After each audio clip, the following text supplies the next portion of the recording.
Hi guys, मैं हूं अश्वनी मौर्य और आप देख रहे हैं हमारा YouTube channel Ashwani Maurya omnipotent. तो आज हम इस वीडियो में बात करने वाले हैं एक ऐसी समस्या के बारे में जो एक समस्या है हमारे लिए और उसको कैसे निदान करें। तो जैसे कि क्या समस्या हुई है कि जैसे घर में जब करंट आया यानी बिजली आई तो अचानक कई सारे प्रोडक्ट जैसे पंखा हुआ, चार्जर हुआ, मोबाइल चार्जर और कई सारे प्रोडक्ट ऐसे थे जो कि तुरंत जल गए। तो ऐसा क्यों होता है या ऐसा क्यों हुआ है, या कभी कभी आपके भी घर ऐसा हुआ होगा, तो यह क्यों जल जाता है। तो आइए आज हम इसके बारे में पहले बात करते हैं और इसको कैसे सही करें या कैसे टेस्ट करें इसके बारे में भी हम बात करते हैं।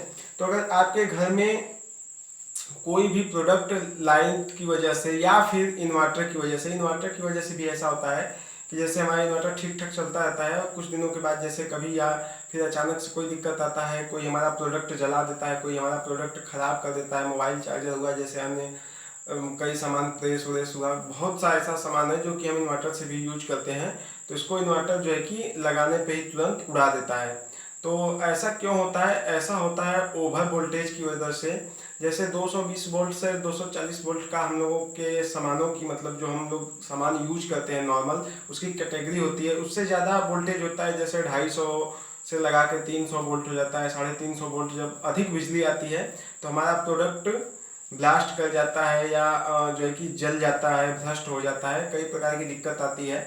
तो ऐसा क्यों होता है? तो जैसे अगर आपके भी घर में ऐसा कुछ हुआ है तो आपको पहले क्या करना है कि घर के सारे उपकरण को बंद कर देना है। घर में जो भी उपकरण लगा हुआ है उसको बंद कर देना है, इन्वर्टर की चार्जिंग को ऑन रखना है और उसके बाद जो है कि आपको उसकी वोल्टेज को चेक करना है। वोल्टेज को चेक करने के दो चीज़ों से आप चेक कर सकते हैं वोल्टेज को, जैसे कि मल्टीमीटर की सहायता से और जो है कि समरसेबल में लगे हुए वोल्ट मीटर की सहायता से। तो अगर आपके घर समरसेबल लगा हुआ है तो आप उसमें वोल्ट मीटर की सहायता से रीडिंग कर सकते हैं कि जो है कि घर में कितना लाइट आ रहा है। अगर नहीं लगा हुआ है तो आप मल्टीमीटर की सहायता से कुछ इस तरीके से, आइए मैं आपको दिखा देता हूँ। यह हमारे पास मल्टीमीटर है और इसकी सहायता से आप यहाँ देख सकते हैं कि यहाँ जो है कि बगल में भी बना हुआ है और यह करंट का भी है यानी एसी का भी है और इस साइड का डीसी का भी है। तो हमें 750 वोल्टेज पे रखना है रेड वाले पे। तो यहाँ ऑफ के जस्ट बगल में यहाँ 750 वोल्टेज का है। और अब हम इसको जो है कि यहाँ ट्राई करेंगे कितना इसमें वोल्टेज आ रहा है। तो आप देख सकते हैं कि लगभग 207 वोल्ट, 208 वोल्ट आ रहा है। तो ऐसे ही आपको चेक कर लेना है कि उसमें कितना जो है कि वोल्टेज करंट आ रहा है।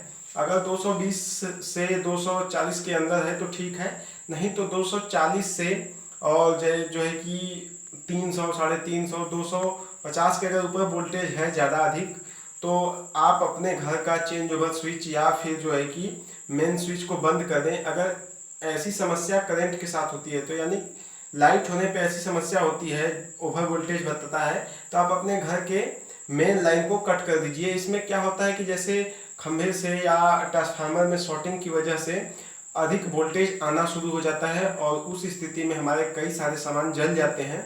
तो अधिक वोल्टेज आने की समस्या को, करंट में जो अधिक वोल्टेज आ रहा है उसको इस तरीके से आप ठीक कर सकते हैं, यानी आप अपने करंट को बंद कर सकते हैं। उसके बाद जो है कि सरकारी लाइनमैन के द्वारा जब वह ट्रांसफार्मर ठीक किया जाएगा तो उसके बाद जो है कि नॉर्मल जब वोल्टेज 250 के नियर अबाउट यानी 200 से 240 के नियर अबाउट जब चलेगा तब आपको करंट को एक्टिव करना है। या फिर आप करंट एक्टिव कर रहे हैं तो मीटर की यानी जो है कि वोल्ट मीटर की सहायता से आप उसको जांच लें कि उसमें कितना करंट आ रहा है। अगर यह समस्या आपके जो है कि इन्वर्टर के साथ हो रही है तो इन्वर्टर के साथ अगर आपकी यही समस्या हो रही है कि इन्वर्टर से कोई भी प्रोडक्ट आपका जल जा रहा है तो इन्वर्टर का भी वोल्टेज आपको इसी विधि से चेक करना है। और इन्वर्टर का वोल्टेज आप मल्टीमीटर की या फिर वोल्ट मीटर की सहायता से आप उसका वोल्टेज चेक कर लीजिए। अगर वह वोल्टेज 250 से ऊपर दे रहा है तो वह आपके सामानों को जला देगा।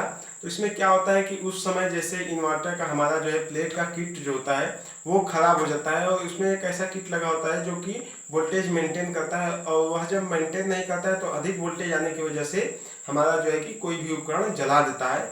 तो आपको उस स्थिति में आपको अपने इन्वर्टर मशीन को जो है कि चार्जिंग बंद करके, सप्लाई बंद करके और मशीन को जो है कि मेन बटन बंद करके आपको मशीन खोल के किसी इलेक्ट्रॉनिक शॉप पे ले जाके रिपेयर आपको कराना होगा। तो इस तरीके से आप घर में आने वाले अधिक वोल्टेज को चेक कर सकते हैं और उसका निवारण कर सकते हैं, और कहाँ से यह फॉल्ट है इसको आप इस वीडियो के माध्यम से समझ चुके होंगे, तो उससे आप बच सकते हैं। तो अगर आप हमारा यह वीडियो देख रहे हैं तो लाइक शेयर सब्सक्राइब करना ना भूलें। अभी तक आपने हमारे चैनल अश्वनी मौर्य ओमनीपोटेंट को सब्सक्राइब नहीं किया है तो सब्सक्राइब करें। वीडियो को एंड तक देखने के लिए धन्यवाद।